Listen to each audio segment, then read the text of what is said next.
E aí, seu negócio está indo super bem e você está pensando em contratar um funcionário? Bem, eu sou o Ito, sou contador especialista em auditoria, imposto de renda e controle financeiro e eu estou aqui para ensinar para vocês, mostrar quanto é que vai custar um funcionário para você, tá? Porque você tem que pensar muito bem antes de fazer a contratação ali de um funcionário. Vem comigo. Seguinte, é óbvio que não é só o salário. O salário mínimo hoje é R$ 1.302.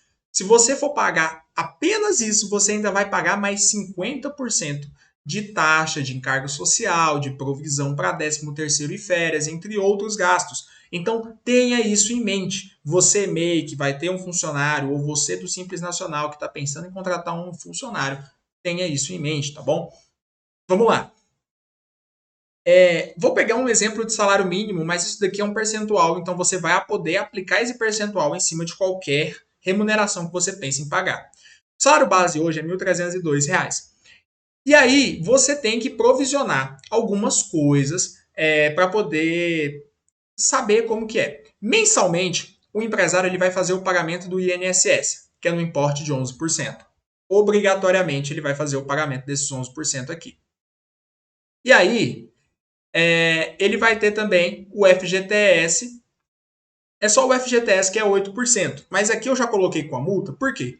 Porque você, empresário, tem que provisionar isso. A multa, ela vai para o empregador 40% e 10% fica com a caixa. Então, é 50%. Ou seja, 50% de 8 dá mais 4%. 12% de FGTS você tem que provisionar. Você vai pagar mais ou menos R$ 104 de FGTS e mais o restante você tem que guardar na conta para caso o seu funcionário venha a sair ou você tenha que demiti-lo. Então tenha isso em mente. Vamos lá, quais são os demais custos que eu coloquei aqui? Cara, isso daqui na maioria das vezes é o uniforme que você vai contratar, que você vai pagar para o seu funcionário ter. Às vezes é um computador, é uma máquina, é alguma coisa que ele precisa, é uma botina se for fábrica, alguns utensílios que você tem que comprar a mais. Isso daqui acontece todo mês e você tem que ter uma provisão para isso. Por quê? Porque se você não faz esse recolhimento, se você não guarda esse valor, ou se você não investe isso no seu funcionário, a empresa geralmente não vai para frente. Então tem que pensar muito bem a respeito disso.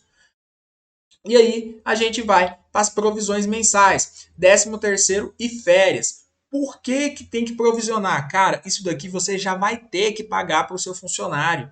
Você tem que pagar para o seu funcionário de todo jeito isso daqui. Então você tem que ter isso em mente. Não adianta falar, eu vou pejotizar o meu funcionário e aí quando ele sair da empresa, eu vejo, cara, quando ele sair da empresa, já vai vir com a dívida trabalhista junto. E aí ao invés de ter que ficar provisionando coisa de 650, R$ 700 por mês, você vai ter que pagar numa lapada quase R$ 10.000. Aí você quebra, a empresa quebra. Tá? Então tenha isso em mente. Faça as provisões corretamente. E aí a gente soma isso daqui tudo e dá mais ou menos 50%. Vamos lá, só para você ver. 11 mais 9, 20. 20 mais 23, 43 mais 8, 51%. Então você calcula 50% disso daqui de taxa do seu funcionário. Isso aqui, então o funcionário custa o seu salário mais 50%. Mas aí você pensa comigo o seguinte: vou pejotizar o meu funcionário. Beleza, você pode pejotizar o seu funcionário. Eu não falo que isso daqui você não pode fazer, você faça. Isso daqui é uma escolha que você tem, mas eu não recomendo. Por quê? Porque pensa comigo o seguinte, tá? A gente fez os cálculos ali, mais ou menos 50%.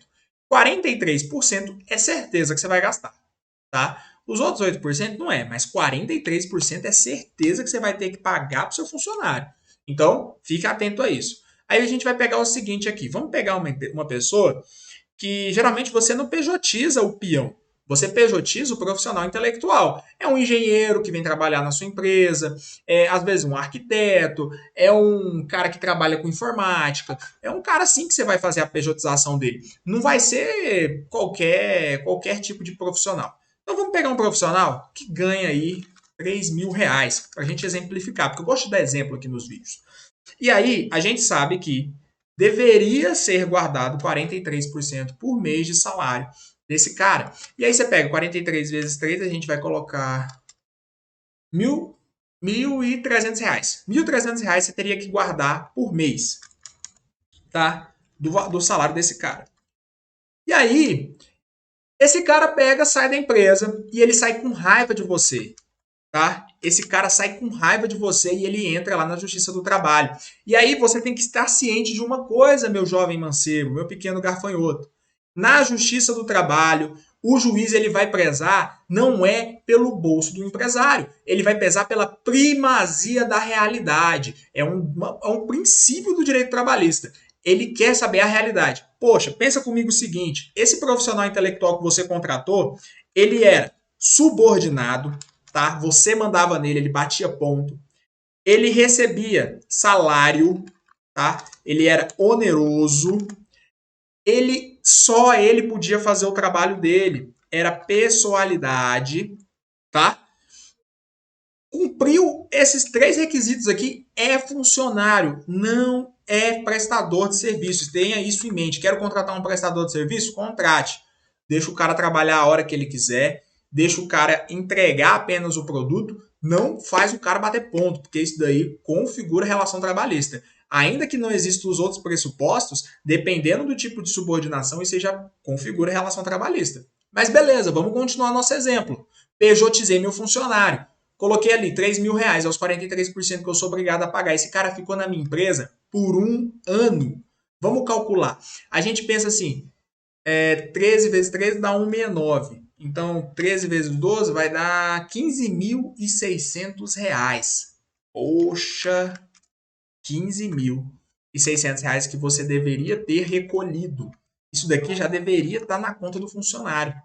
E aí, esse funcionário, ele vai e entra na justiça contra você. E aí, esse valor de 15.600 que você deveria ter pago, parcelado, porque o brasileiro gosta de pagar parcelado as coisas, ele vai ser adicionado de mais ou menos, mais uns R$ 3.000. Por que que eu falo mais R$ 3.000? Porque vai entrar com advogado. Ele não vai entrar sozinho. Então, você já vê aqui que o negócio não fica muito bom pro lado do empresário. E aí, é, o, o, a justiça, ela preza o seguinte, cara, o empresário, ele é o cara que tem grana.